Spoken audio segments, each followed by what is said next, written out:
Now we're going to continue talking about truth tables, but just move into more complex territory and talk about them a little bit further. So first, I want you to look at this first statement written in symbols, and I want you to think about what this says in words. I'll give you just a moment, and then I'll come back and tell you what it is. So this is telling us to find not P or Q.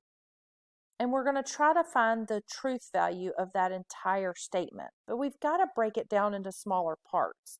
So first, we've talked about always the truth values that we will use with P.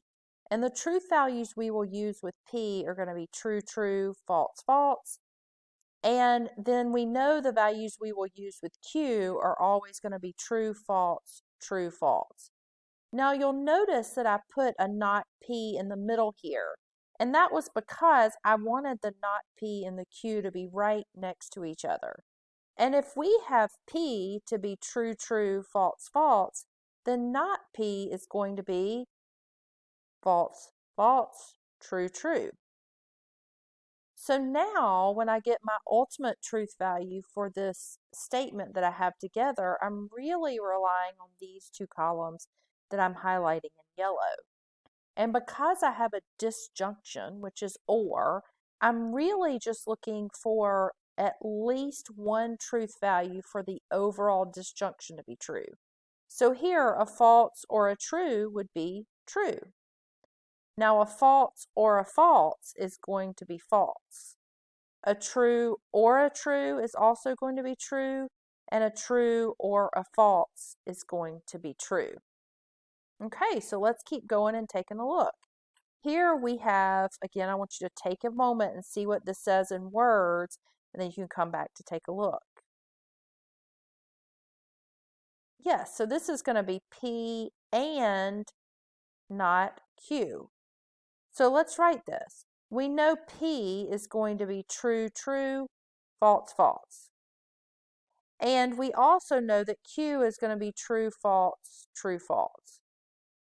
But here we've got to figure out what not Q is.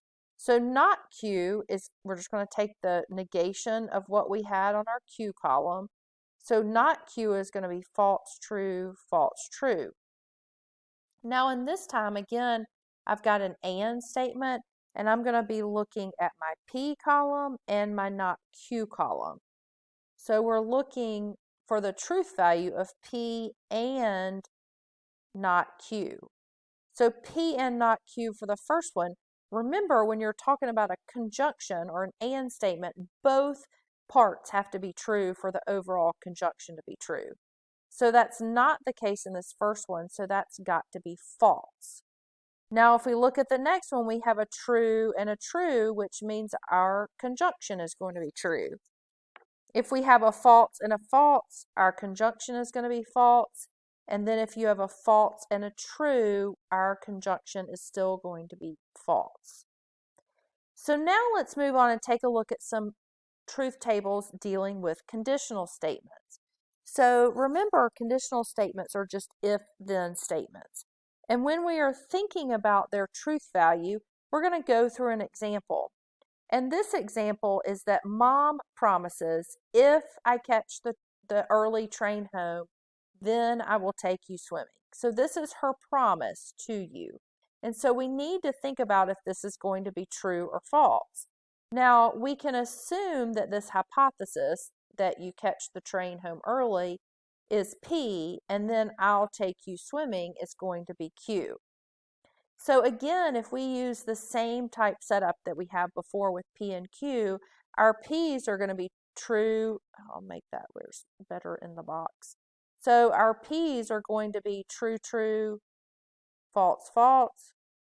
And then our Q is going to be true, false, true, false.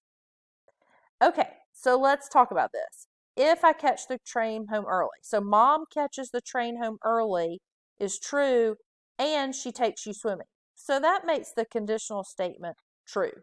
She did not break her promise there. Now, if we look at the next statement, Mom catches the train home early, but the conclusion is false, which means she doesn't take me swimming. So because the hypothesis is true, but the conclusion is false, my overall conditional is false. Because here, mom broke her promise to me. Mom broke her promise to me. Now let's look at the next one. Here, our hypothesis is false. So mom didn't catch the early train home, but the conclusion is true, which means she still took me swimming.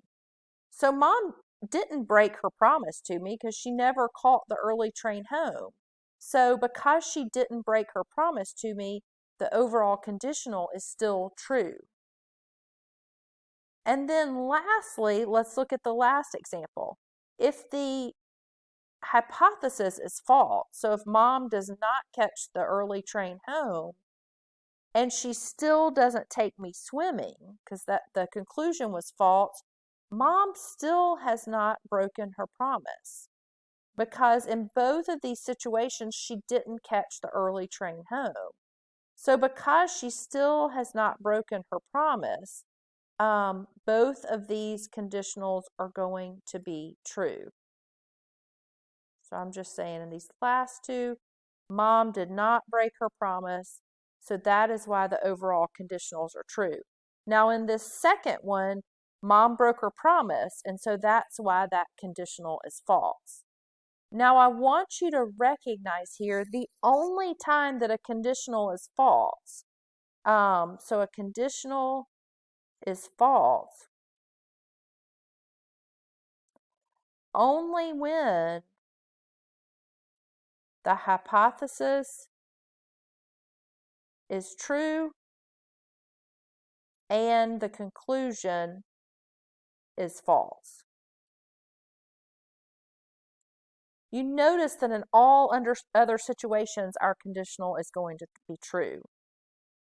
So now let's go through and we're going to create different truth tables for conditionals, for our converse, for inverse, and our contrapositive today.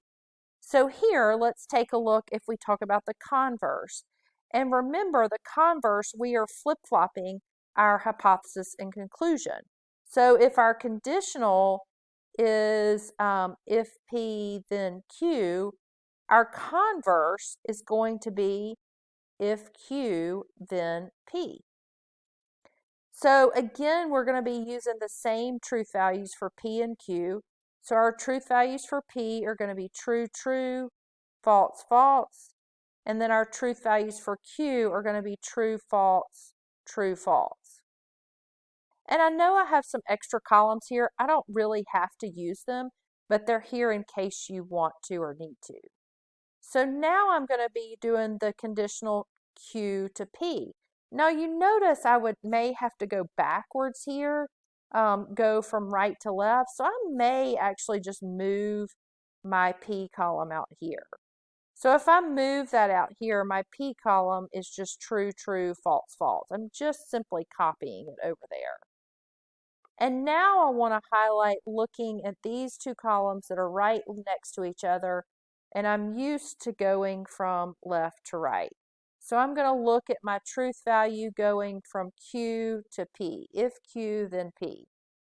So that's what I have. If Q, then P. So if I have a true hypothesis and a true conclusion, my overall conditional is going to be true. If I have a false hypothesis and a true conclusion, I'm still going to be true. Again, thinking back to I'm not breaking my promise. Now this next one, the only time that a conditional is false is if you have a true hypothesis and a false conclusion. So that one is going to be false. And then lastly, if I have a false hypothesis and a false conclusion, my conditional is still going to be true. So just another way to think of this, when you are looking at truth values of conditionals, you want to look for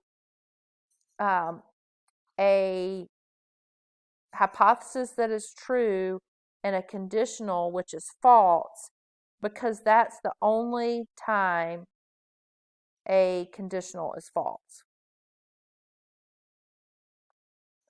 Is false, the overall conditional. Okay, so let's keep going and looking at different examples. Now, we talked about the converse is just flip-flopping our hypothesis and conclusion. Again, if we're given the conditional is if P then Q, what would our inverse be? You're exactly right. Our inverse is going to be negating both of our hypothesis and our conclusion. So we have not, if not P, then not Q. Now we will start up in the same way that we have before. We're going to put our truth values for P and Q. And we know our truth values for P are just true, true, false, false. And our truth values for Q are true, false, true, false. Now I want to set myself up for success, so I want to add another column here. I want to have a column for not P right there, and I want to have a column for not Q. And I'm going to put those two columns together to ultimately give my conditional not if not P, then not Q. So if we have our column of P is true, true, false, false, then not P is just going to be the opposite. So it's going to be false, false, true, true. And we have our column for Q, and not Q is just going to be the opposite. So it's going to be false, true, false, true. And now I'm going to be evaluating these two columns right here that I'm highlighting in yellow to see if my overall truth values of my conditional, what it's going to be. So if I have false, if false, then false, that's going to be true. Again, the only time a conditional is going to be false is if you start with true or have a true hypothesis and you have a false conclusion, which is like what we have in our third row. So it ends up that all of our other conditionals are going to be true. Now, last but not least that we will cover today is I want to talk about the contrapositive. Remember, the contrapositive, if we have our conditional, which is if P, then Q. Remember, our contrapositive, we're going to flip the hypothesis and the conclusion, and we will negate them both. So our contrapositive is going to be not Q. If not Q, then not P. So again here, we are going to start with our values of P, which is just going to be true, true, false, false, and our values of Q, which is going to be true, false, true, false. Now, you see here in our conditional that we actually start with not Q. So you may want to have your next column be not Q. So we look at what our Q values are, and so not Q is going to be false, true, false, true. And then our values of not P are going, if we look in the P column and just do the opposite, not P is going to be false, false, true, true. So now we're looking at these two columns that we have right next to each other to form our conditional. Because our conditional here is not, if not Q, then not P.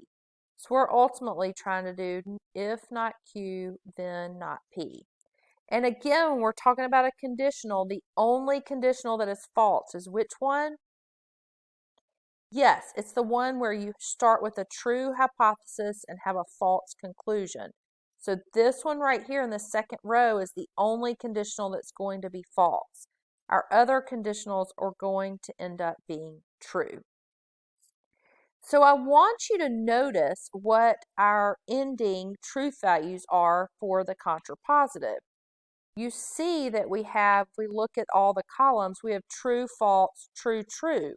So if you look at the truth values of all of these other statements that we came up, where do you see that they are the same?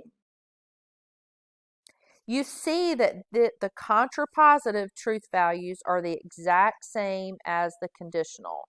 So the contrapositive is the same as the conditional. And this is what we talked about yesterday as well, the contrapositive truth values. We will pick up here next class.